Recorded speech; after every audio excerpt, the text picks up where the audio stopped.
한반도의 고대 국가들이 벤치마킹했던 중국의 고대 수도, 장안 그리고 낙양 일부, 미양궁 외 양공, 세계유산 등재 신청서, 실크로드 창안텐산 회랑의 경로 네트워크 세계유산 등재 신청서를 중심으로 Silk Roads Initial Section of the Silk Roads, The Roads Network of Chai-Ancient Corridor. 한계요. 서안전한 장안시 미양궁 터는 기원전 2세기부터 서기 1세기까지 존재했던 서안 제국의 수도에 있는 궁궐 유적입니다. 이 유적은 중국 장안성 유적의 남서쪽에 위치하며 실크로드의 가장 동쪽 기점에 있습니다. 미양궁 터는 중국 통일 제국의 초기 수도가 지닌 문화적 특징을 잘 보여주는 유적입니다.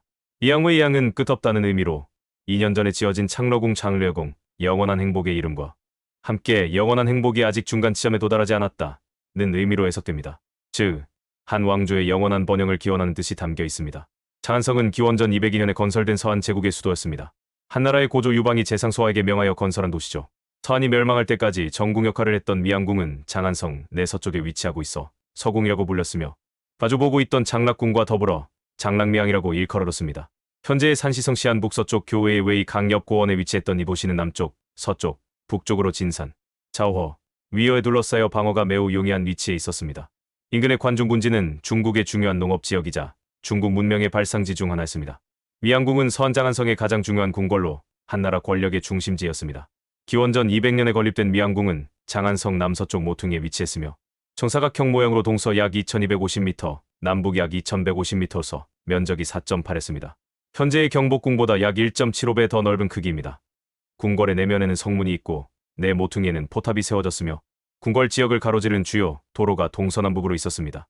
궁궐 동쪽 중앙에는 같은 기단 위에 여러 건축물이 둘러싸고 있는 전당이 있었고 정문 북쪽에는 중앙관청과 왕실의 관청인 교방전이 있었습니다. 남서쪽 지역은 연못이 있는 황실의 정원이었으며 북쪽에는 철로각과 석곡각 같은 왕실 건물이 있었습니다. 궁궐의 서쪽과 남쪽에는 장안성의 서쪽 성벽과 남쪽 성벽이 있으며 지금까지 지성문, 장성문, 시안문이 발견되었다고 합니다. 성을 둘러싸고 있는 해자 유적과 도로 유적도 도시 외부에서 발견되었습니다. 서안이 멸망하고 동안대의 낙양으로 천도한 후에도 미양궁은 유지되었으며 진과 남북조 시대에도 또 정궁으로 사용될 정도로 중요한 궁궐이었습니다. 당나라 중기에 소실되어 역사 속으로 사라졌습니다. 이 이미지는 미양궁의 복원도입니다. 미양궁은 튼튼한 성벽으로 둘러싸여 있습니다. 성벽은 외부의 침입으로부터 궁궐을 보호하는 역할을 했습니다. 궁궐의 중심에는 높은 기란 위에 세워진 전당 젠디엔이 있으며 주변에는 침전, 편전, 후궁 등 다양한 용도의 건물들이 배치되어 있습니다. 전당은 미양궁의 정전으로 황제가 조회를 열고 신하들과 정사를 논의하거나 외국 사신을 접견하는 등 국가의 중요한 행사가 거행되는 곳입니다. 이 그림은 장락궁 장르여궁과 미양궁 외양궁을 함께 그린 한장락 미양궁도 한 장르여의 양궁 도입니다. 두 궁궐은 서로 마주보고 위치하며 장락미양 장르여의 양이라고 불리며 한나라 황실의 권위를 상징했습니다. 특히 이 그림은 미양궁의 구조와 건물 배치가 자세하게 묘사되어 있어 흥미롭습니다. 장락궁은 그림의 오른쪽 부분에 해당하며 비교적 단순한 구조로 표현되어 있습니다. 궁궐 중앙에 큰 마당이 있고 주변에 여러 전각들이 배치되어 있습니다. 미양궁은 그림의 왼쪽 부분에 해당하며 장락궁보다 훨씬 복잡하고 규모가 큽니다. 여러 개의 담장으로 구역이 나뉘어져 있으며 각 구역마다 다양한 기능을 가진 건물들이 배치되어 있습니다. 미양궁의 건물도 명시되어 있습니다. 궁은 크게 외조와의 좌우와 내조의 좌우로 나뉘며 각 영역에 다양한 건물들이 배치되어 있습니다. 외조는 궁궐의 남쪽 부분에 해당하며 주로 정무를 보거나 의식을 행하는 공간입니다. 전당 첸디에는 황제가 조회를 열고 신하들과 정사를 논의하거나 외국 사신을 접견하는 등 국가의 중요한 행사가 거행되는 곳입니다. 그림에서 가장 웅장한 건물로 묘사되어 있습니다. 온실wen시은 겨울철에 따뜻하게 지낼 수 있도록 난방시설을 갖춘 건물입니다. 고문가오만은 궁궐의 정문으로 높게 지어져 황제의 권위를 상징합니다. 내조는 궁궐의 북쪽 부분에 해당하며 황제와 황후의 생활 공간입니다. 침전 진디에는 황제와 황후의 침실이 있는 건물입니다. 외국 사신이나 귀빈들이 머무는 공간도 있습니다. 후궁허궁은 후궁들이 거주하는 공간입니다. 궁궐 내부에 정원이 있는데 휴식과 산책을 위한 공간입니다. 이 그림은 당시 미양궁의 모습을 완벽하게 재현한 것은 아니며 일부는 상상력을 바탕으로 그려졌을 가능성이 있습니다. 이 특징, 웅장한 규모와 건축 양식 4.8에 달하는 웅장한 규모와 중앙에 본당을 중심으로 한 사각형 윤곽, 거대하고 높은 건축물을 갖춘 미양궁 유적은 초기 궁궐 문화의 경향을 잘 보여줍니다. 특히 거대한 규모의 궁궐을 통해 권력을 과시하는 중국 제국의 위상을 드러냅니다. 실크로드 개척의 중심지한 제국의 권력 중심지였던 미양궁은 서역으로 통하는 길을 개척하려는 제국의 중심지였습니다. 문화 교류의 증거 미양궁은 200년 이상 중국의 권력 중심지로서 실크로드가 인류의 장거리 교통과 통신의 문화적 길로 유래되었음을 밝히는 중요한 정보를 제공합니다. 미양궁 유적의 모습입니다.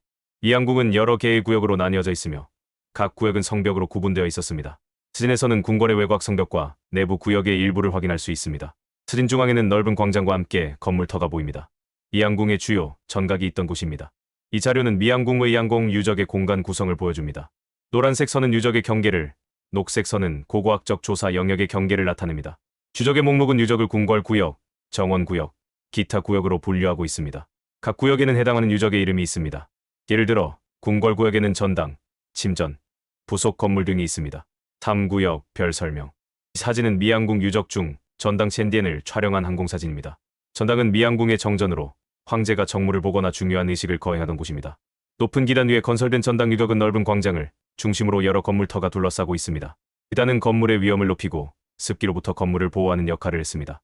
이 도면은 미양궁의 정전인 전당 첸디엔의 평면도입니다. 전당은 황제가 정무를 보거나 중요한 의식을 거행하던 곳으로 미양궁에서 가장 중요한 건물 중 하나였습니다. 전당은 크게 세 부분으로 나뉘어 있습니다. 북쪽 부분은 가장 규모가 큰 부분으로 중앙에 넓은 홀이 있고 양쪽에 방들이 배치되어 있습니다. 이곳은 황제가 신하들을 만나거나 의식을 거행하는 공간으로 사용되었을 것으로 추정됩니다. 중앙 부분은 북쪽 부분보다 규모가 작은 홀과 방들로 이루어져 있습니다. 이곳은 황제의 집무실이나 휴식 공간, 혹은 고위 관리들의 회의 공간 등으로 사용되었을 가능성이 있습니다. 남쪽 부분은 가장 규모가 작은 부분으로 여러 개의 작은 방들로 이루어져 있습니다. 이곳은 창고나 경비실 등으로 사용되었을 것으로 추정됩니다. 출구는 전당의 북쪽과 남쪽에 있습니다. 회랑은 전당의 동쪽과 서쪽에 있습니다. 건물과 건물을 연결하는 통로 역할을 했으며 비나 눈을 피할 수 있는 공간을 제공했습니다. 홍콩 역사박물관의 설명을 보면 삼부항도에 미양궁 중앙에 있는 현관은 향목으로 석가래를 하였으며 문짝은 옥으로 상감하였고 머리는 금박을 입혔으며 장식이 매우 호화롭다고 합니다. 삼도군왕도산 도중 황토의 기록에 따르면 미양궁의 중앙 현관은 향나무 석가래로 지어졌고 문은 옥과 금박을 입힌 동물라면 문고리로 장식되어 있었습니다.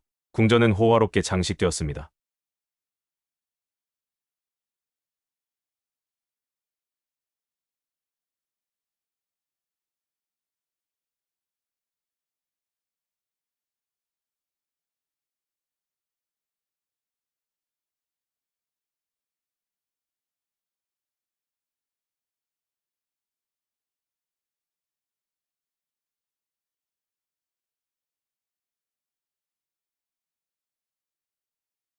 이 도면은 미양궁의 교방전자와 방대한 유적의 평면도입니다. 교방전은 황후의 침전으로 사용되었던 곳으로 미양궁의 중요한 건물 중 하나였습니다. 교방제어방이라는 이름은 후추를 벽에 발라 따뜻하게 했다는 데서 유래했다고 합니다. 북쪽 부분은 넓은 마당이 있고 그 뒤로 여러 개의 방이 배치되어 있습니다.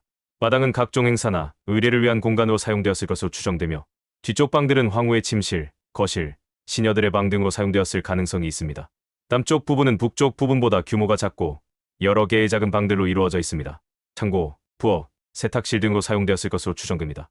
북쪽 부분과 남쪽 부분 사이에는 회랑이 있어서 두 공간을 연결합니다.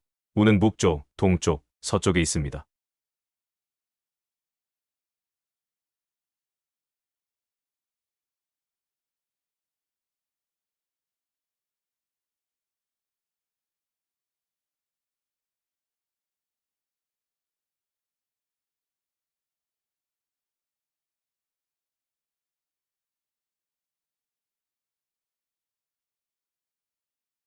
지사진은 샤오프 관청터를 보여줍니다. 샤오프는 왕실의 재정과 물자를 관리하는 중요한 관청이었습니다. 건물의 기초와 흙으로 다져 만든 벽의 흔적을 볼 수 있습니다.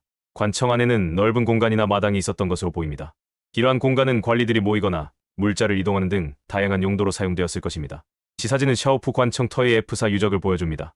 격자 모양으로 배열된 주초석을 볼 수 있습니다.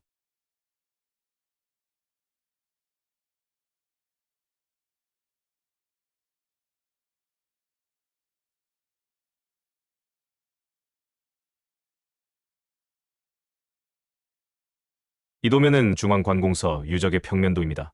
중앙관공서는 무기 생산을 관리하는 곳입니다.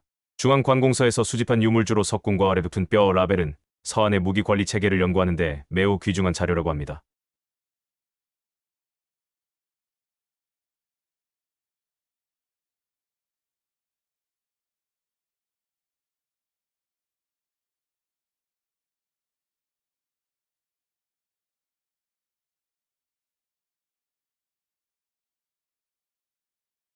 이 자료는 한나라 장안성의 지성문줄 정문 유적지와 관련 자료를 보여줍니다. 지성문은 장안성의 주요 성문 중 하나였습니다. 지성문 유적지의 항공사진을 보면 주요 입구, 측면 입구, 궐경비탑의 윤곽이 보입니다.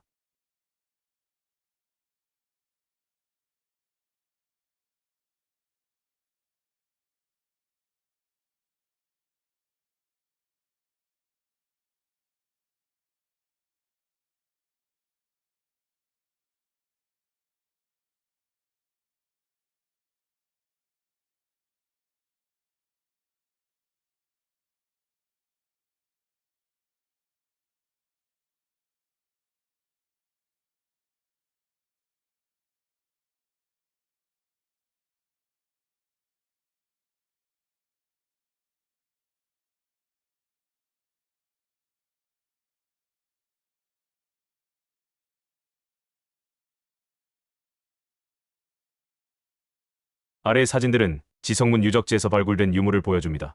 첫 번째 사진은 북문의 주요 도로 아래에 위치한 배수로 유적입니다. 2000년 전 한나라의 뛰어난 토목 기술을 보여줍니다. 두 번째 사진은 중앙관청 유적에서 발굴된 배수관입니다. 세 번째 사진은 장랑명 장위의 양이라는 글자가 새겨진 처마 기와입니다. 영원한 행복과 끝없는 평화를 뜻하는 이 글귀는 한나라 통치자들의 염원을 반영합니다. 마지막 사진은 교방제와 방전 유적에서 출토된 속이 빈 벽돌입니다. 마지막으로 아직 보여드리지 못한 세계유산 등재 신청서의 유적과 유물 사진을 볼 수 있습니다.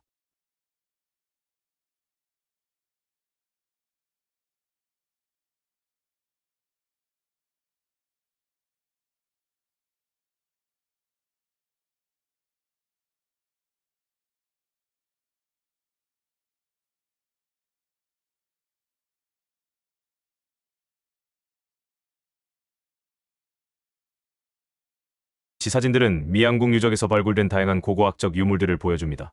쇠뇌누, 미양궁에서 출토된 쇠뇌입니다. 쇠뇌는 한나라 시대의 중요한 무기였으며 전쟁과 사냥에 사용되었습니다.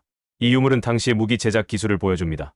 청동문고리 교방전제와 방대한 유적에서 출토된 청동문고리입니다. 문고리의 형태는 동물의 얼굴을 하고 있으며 정교한 세공 기술을 보여줍니다. 조개껍데기 장안성 남서쪽 모서리에서 출토된 조개껍데기입니다. 이 멀리 떨어진 바다에서 조개껍데기가 장안까지 운반되었음을 의미하며 당시의 교역 활동과 이동 경로를 보여주는 증거입니다.